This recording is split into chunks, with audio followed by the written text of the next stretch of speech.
السلام علیکم ورحمۃ اللہ وبرکاتہ۔ ناظرین حضرات، اللہ تبارک و تعالیٰ کا قرب کیسے حاصل کریں؟ تو آئیے حضرات، آج ہم جاننے والے ہیں بیان سے کہ اللہ تبارک و تعالیٰ کا قرب کیسے انسان حاصل کرے۔ تو آئیے شروع کرتے ہیں بیان مولانا شاکر نوری صاحب کا۔ قرب الہی بہت بڑا اعزاز ہے، بہت جی بڑی سعادت ہے، اور ہم لوگوں کی فکر مال سے قریب ہونا، مخلوق سے قریب ہونا ہے، اور اللہ والوں کی فکر خدا سے قریب ہونا ہے۔ بے شک۔ وہ ہمیشہ اللہ کے قرب کی لذت سے آشنا ہونے کی فکر کرتے، اور پھر پروردگار نے جن اعمال کا تذکرہ فرمایا اپنے قرب کے لیے، ان اعمال کے اندر وہ اپنی زندگی کو گزارتے۔ تو مختصر میں پہلے اس کو تھوڑا سا قرب کے مسئلے کو تھوڑا سا سمجھا دوں تاکہ آپ اچھی طریقے سے سمجھ سکیں۔ تو قرب کے حوالے سے ایک عمل تو سجدہ بتایا گیا کہ بندہ جب سجدے میں جاتا ہے تو اللہ سے قریب ہو جاتا ہے۔ سجدہ کرو اور مولا سے قریب ہو جاؤ، قریب ہو جائے۔ بے ٹھیک ہے نا؟ شک۔ سجدہ اللہ کے قرب کی بہت بڑی دولت ہے، اور بے شک۔ شیطان اسی لیے اللہ کی بارگاہ سے مردود کیا گیا کہ وہ سجدے کی دولت سے محروم رہا، اسی لیے وہ جی اللہ سے دور ہو گیا۔ اب آپ دیکھیں،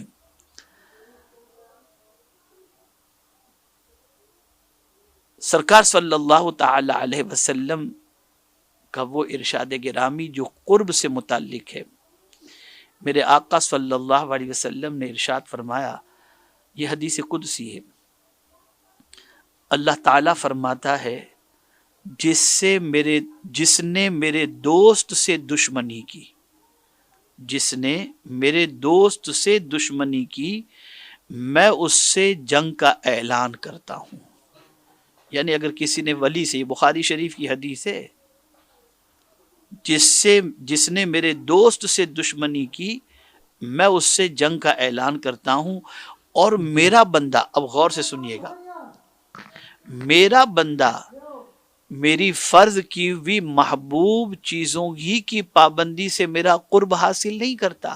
یعنی 5 وقت کی نماز اور روزے، حج و زکوٰۃ سے اگر کوئی سمجھتا ہو کہ اللہ کا قرب حاصل ہو جاتا ہے، تو سرکار صلی اللہ علیہ وسلم اللہ کا ارشاد جو ہے وہ نقل فرماتے ہیں فرض کی ہوئی محبوب چیزوں کی پابندی سے میرا قرب حاصل نہیں کرتا۔ یہ تو سب کرتے ہیں، تو اب اللہ کا قرب کیسے حاصل ہوگا؟ اب اس کی وضاحت حضور فرماتے، سرکار صلی اللہ علیہ وسلم اللہ کا ارشاد نقل فرماتے، بلکہ وہ نفلی عبادات کے ذریعے میرا قرب حاصل کرتا ہے، جی سبحان اللہ۔ یہاں تک کہ میں اس سے محبت کرنے لگتا ہوں، سبحان اللہ۔ میں اس سے محبت کرنے لگتا ہوں۔ قربان جائیے میرے رب کی عظمت پر، میں اس سے محبت کرنے لگتا ہوں۔ تو اب جب محبت کرنے لگتا ہوں تو پھر میں کیا ہو جاتا ہوں؟ تو اس کے کان ہو جاتا ہوں جس سے وہ سنتا ہے، اور اس کی آنکھ ہو جاتا ہوں جس سے وہ دیکھتا ہے، اور اس کا ہاتھ ہو جاتا ہوں جس سے وہ پکڑتا ہے، اور اس کا پاؤں ہو جاتا ہوں جس سے وہ چلتا ہے، اور اگر وہ مجھ سے کچھ مانگتا ہے تو دیتا ہوں، اور اگر وہ میری پناہ چاہتا ہے تو میں اسے پناہ دیتا ہوں، اور میں جس کام کو کرنے والا ہوتا ہوں اس کے کرنے میں، یہ بہت اہم چیز گوشے کو ذہن میں رکھیں، اور میں جس کام کو کرنے والا ہوتا ہوں اس کے کرنے میں مجھے تردد نہیں ہوتا، کوئی ہچکچاہٹ نہیں ہوتی، لیکن ایک جگہ پر ہچکچاہٹ ہوتی ہے، تردد ہوتا ہے مولا کو، مجھے تردد نہیں ہوتا۔ مجھے تردد نفس مومن کے متعلق ہوتا ہے کہ وہ موت کو مکروہ جانتا ہے، یعنی جب بندے کی جان نکالنی ہوتی ہے، اس کی روح قبض کرنی ہوتی ہے، تو مجھے تردد ہوتا ہے، تھوڑی سی ہچکچاہٹ ہوتی ہے، اس اعتبار سے کہ میرا بندہ جان کے نکلنے کو مکروہ جانتا ہے، پسند نہیں کرتا کہ میری جان نکلے۔ اب میرا بندہ نہیں پسند کرتا لیکن مجھے نکالنا ہے، مجھے تردد تو ہوتا ہے لیکن مجھے نکالنا ہے، اس کی روح کو قبض کرنا ہے، میں اس کے برا سمجھنے کو بھی مکروہ سمجھتا ہوں، مجھے بھی اچھا نہیں لگتا اس کی روح کو قبض کرنا، تردد جو ہے مجھے بھی ہوتا ہے، اور وہ اس کے لیے ضروری ہے، یعنی اسے موت سے چھٹکارا نہیں، چونکہ میں نے ہر ایک کے لیے موت کا نظام بنا کے رکھا ہے، تو تردد کے باوجود بھی نفس مومن کو نکالنا، روح کو نکالنا ضروری ہوتا ہے۔ اب آپ اندازہ لگائیں اللہ کو اپنے بندوں سے کتنا پیار ہے، کتنا پیار ہے، کتنی محبت ہے۔ یہ ایک الگ موضوع ہے، اس پر ابھی گفتگو ضروری نہیں۔ میں یہ بتانا چاہتا ہوں کہ بندہ اللہ سے قریب کیسے ہوتا ہے۔ ہم سب کی یا میکزیمم دنیا والوں کی سوچ کیا ہے؟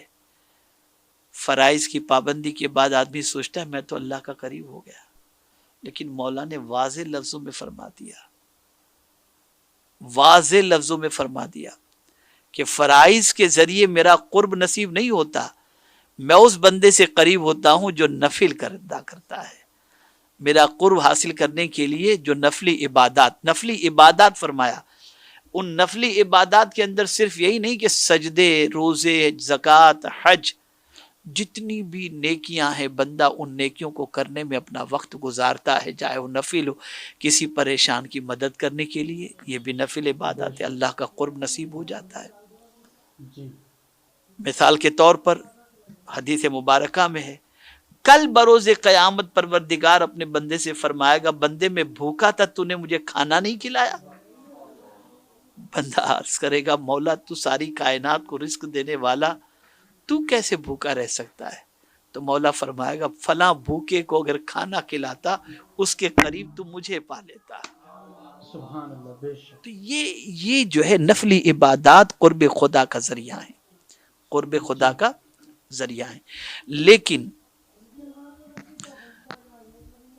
اس کے ساتھ ساتھ غوث پاک رضی اللہ المولا تبارک و تعالی عنہ نے جو چیز بتائی ہے، انتہا کی بات بتائی ہے، یہ قرب الہی کی انتہا نہیں ہے، یہ قرب کا ایک چھوٹا سا مختصر سا مفہوم میں نے آپ کو سمجھایا تاکہ اللہ کے قرب کے حوالے سے تھوڑا سا آپ سمجھ سکیں، بریفنگ اس کو میں نے تھوڑی سی دی۔ لیکن تسلیم و رضا و توکل یہ انتہا ہے، یعنی جب بندے کے اندر یہ وصف پیدا ہو جائے تو اسے اللہ کا قرب نصیب ہو جاتا ہے، پھر وہ قرب خدا کی دولت سے مالا مال ہو جاتا ہے۔ اب اس کو سمجھیں کہ تسلیم و رضا و توکل کیا ہے۔ جب اسے آپ سمجھیں گے تب مقام ولایت آپ کو سمجھ میں آئے گا، اور تب اولیاء کرام علیہم الرضوان کی حیات طیبہ کے حوالے سے آپ محسوس کر سکیں گے کہ کیوں وہ جو کہتے تھے مولا کر دیتا تھا، یا وہ جو کہتے ہیں مولا کرتا ہے۔ تو میرے پیارے آقا صلی اللہ تعالی علیہ وسلم کے پیارے دیوانوں، اسے تھوڑا سا سمجھیں، اور سمجھنے کے بعد اللہ عز و جل سے اس مقام اور مرتبے کے حصول کے لیے توفیق کی دعا بھی کریں۔ میرے پیارے آقا صلی اللہ تعالی علیہ وسلم کے پیارے دیوانوں، تسلیم، رضا اور توکل، بے شک، جو کچھ بھی مولا کی طرف سے آ جائے اسے تسلیم کر لو، اور اپنا معاملہ اپنے رب کے حوالے کر دو، اپنا کام اپنے رب کے حوالے کر دو۔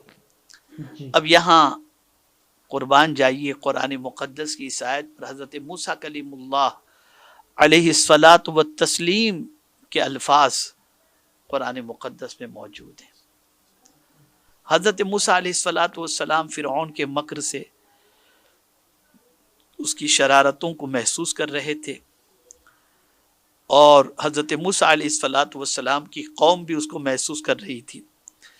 اب حضرت موسیٰ علیہ الصلاۃ والسلام نے اس کے مکر کو دیکھا، اس کی چالوں کو دیکھا، اس کی پلاننگ کو دیکھا، اس کی فوج کو دیکھا، اور پھر اپنے حوالے سے غور کیا اور اپنے لوگوں کے حوالے سے غور کیا، تو آپ نے جو کہا، قربان جائیے، قرآن کہتا ہے کہ حضرت موسیٰ علیہ الصلاۃ والسلام نے اپنے رب کی بارگاہ میں عرض کیا، وَأُفَوِّضُ أَمْرِي إِلَى اللَّهِ إِنَّ اللَّهَ بَصِيرٌ بِالْعِبَادِ فَوَقَاهُ اللَّهُ السَّيِّئَاتِ مَا مَكَرُوا وَحَاقَ بِآلِ فِرْعَوْنَ سُوءُ الْعَذَابِ۔ بے شک، اسے ذہن میں محفوظ کر لو، اللہ پر سب کچھ چھوڑ دینا اس کے فائدے کے لیے یہ آیت اتنی عظیم ہے، اتنی عظیم ہے، اتنی عظیم ہے کہ میں سمجھتا ہوں کہ آپ کا ایمان تازہ ہو جائے گا۔